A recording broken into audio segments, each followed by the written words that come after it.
Kasih karunia dan damai sejahtera Allah Bapa kita dan anaknya Tuhan Yesus Kristus menyertai saudara.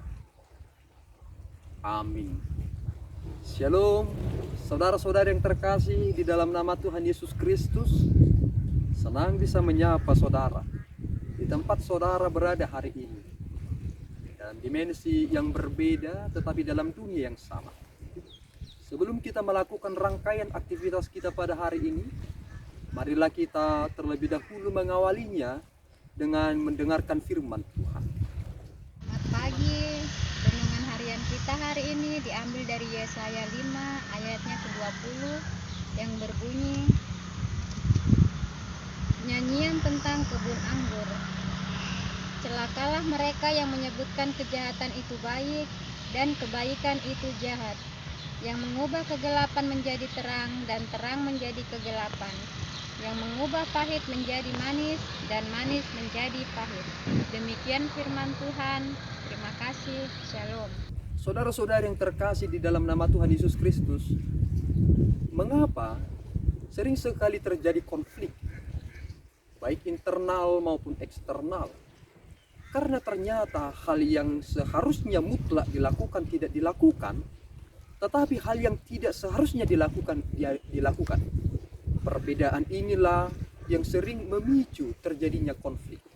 Dan prinsip ini begitu tegas dikatakan melalui nats kita hari ini dalam Yesaya 5 ayat 20. Celakalah mereka yang menyebutkan kejahatan itu baik dan kebaikan itu jahat.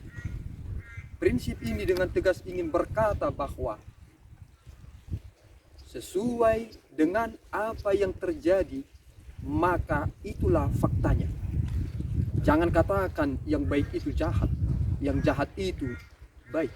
Ini adalah tindakan yang manipulatif, yang sering sekali dilakukan oleh banyak orang ketika mereka ingin memiliki sesuatu dalam orientasi uang. Mereka memutarbalikkan keadaan, memutarbalikkan kebenaran, sehingga sering sekali kebenaran itu bisa kalah dalam persidangan, tetapi sebenarnya kebenaran itu tidak pernah lenyap. Dan pada suatu hari kebenaran itu juga akan terungkap, karena Allah kita itu adalah Allah yang hidup, tidak akan pernah mengizinkan kejahatan itu dapat menguasai kebenaran. Dan kebenaran itulah yang pada akhirnya akan dinyatakan di masa depan. Sehingga saudara-saudara yang terkasih, bagaimana orang bisa menjaga prinsip yang baik itu tetap baik? Saya berkata kepada saudara, jika saudara dapat diintervensi oleh uang, diintervensi oleh kepentingan dunia, maka saudara akan memahami, toh begitu-begitu saja. Ketika aku dapat melakukan yang baik, tidak ada yang saya dapat harapkan. Lebih baik saya mencuri sehingga memiliki uang. Saya berkata, ketika saudara mencuri, saudara sebenarnya tidak akan menjadi kaya. Bisa saja saudara kaya ketika saudara mencuri, tetapi betapa menyedihkan saudara, hidup saudara di masa depan, jika anak-anak saudara tahu bahwa itu adalah uang yang haram, bukan hasil dari jerih payah orang tuanya. Anak itu akan lebih bersyukur melihat orang tuanya yang miskin secara finansial, tetapi memiliki prinsip yang baik dan jujur, yang terus bekerja keras, menguras tenaga dan keringat.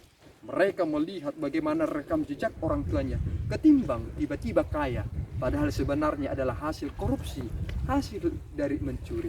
Sehingga saudara-saudara yang terkasih di dalam nama Tuhan Yesus Kristus, hendaklah terang itu adalah terang, dan jangan katakan gelap itu adalah terang.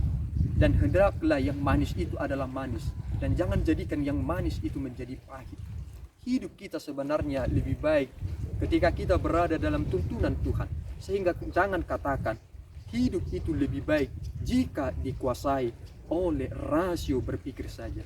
Rasio manusia itu sederhana dan terbatas adanya. Bisakah kita memikirkan semua yang terbaik untuk dunia ini? Tuhan yang menciptakan dunia ini, bukan saudara. Kita berada di dunia ini sebagai orang-orang yang diizinkan tinggal, tetapi yang memiliki semua ini adalah Tuhan. Sehingga cara Tuhan menciptakan dunia ini itulah yang terpenting, bukan cara berpikir saudara untuk menguasai dunia ini dengan cara mengeksploitasi dan hal-hal lainnya. Sehingga saudaraku yang terkasih, hendaklah damai ini tetap berada di dalam hati saudara. Firman Tuhan terus menyinari hidup saudara, sehingga saudara hidup dalam tuntunan anugerah Tuhan. Amin, kita berdoa. Ya Allah Tuhan kami bersyukur atas anugerah-Mu. Engkau telah memberikan kebenaran yang total kepada kami, sehingga yang baik adalah baik, yang benar adalah benar. Jangan jadikan Tuhan pribadi kami memiliki sifat ganda, tetapi jadikanlah kami orang yang memiliki prinsip yang kokoh dan kuat di dalam tuntunan Roh Kudus-Mu.